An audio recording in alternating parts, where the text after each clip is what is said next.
اذا كان نيفك راه يسيل ولا نيفك مسدود ولا راك تعطس بزاف، تحس روحك شويه عيان وراسك يوجعك شويه وبالك عندك حمى خفيفه، هذه تعتبر اعراض الزكام، بالعاميه نقولوا ضربك الريح. على بالي بلي الحاجه الاولى اللي تخمم فيها تروح عند الفارماسيان تقول له اعطيلي دواء ضربني الريح، اعطيلي دواء تاع الزكام.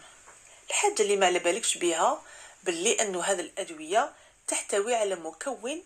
يقدر يدير لك اعراض خطيره في الجسم، هذا المكون واسمه بسودو إفيدغين. الادويه تاع الزكام اللي معروفه وفيها بسودو إفيدغين عندك مثلا اكتيفاد، عندك اومكس، عندك نيوروفين روم، هادو كاع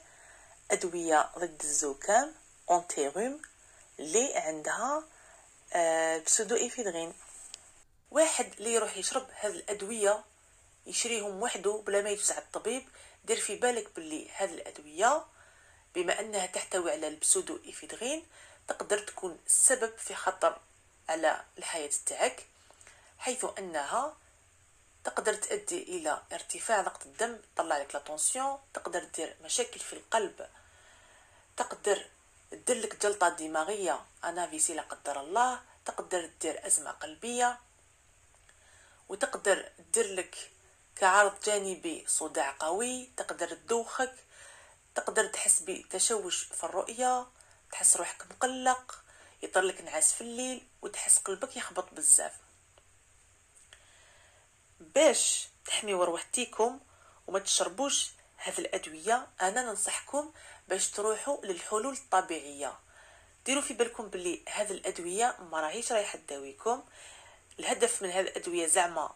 تقلل الاعراض، بصح كي تشوف الكوارث اللي ديرهم اون باراليل تقول سي با لا بين تشربهم باسكو يقدروا يديروا كوارث كبار. اخي ولا اختي، الا كان عندك الاعراض تاع الزكام ولا كيما يقولوا ضربك الريح، ما تروح تشري هذه الادويه تاع الزكام، ننصحك انه تريح، ننصحك انه تشرب دي تيزان سخونين، ننصحك انه تشري دي كومبليمون اليمونتير اللي فيهم الفيتامين سي مع الزنك. وكاين تاني تقدر دير تشم البخار تاع الكاليتوس ولا تغسل نيفك بالسيروم صالي، هادو هما بدائل كما يقولوا امنه،